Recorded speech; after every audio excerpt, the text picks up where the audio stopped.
I'll talk more if you lay out the plan and say, this is how it works with law enforcement and the judicial system.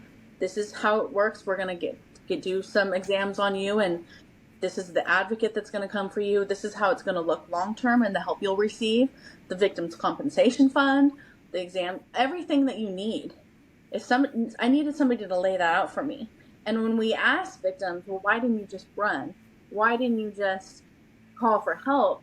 You're what the victim hears, because I remember when I first started sharing my story, I get those kinds of questions, and I'd get in my car and just start crying, and I'd get pissed.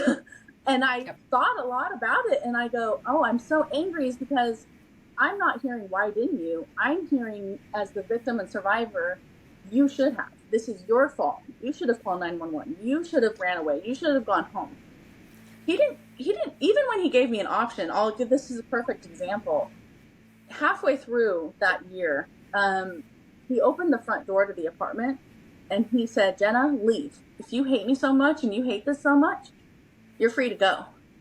And I started to walk out the front door, and then I stopped and I went, where?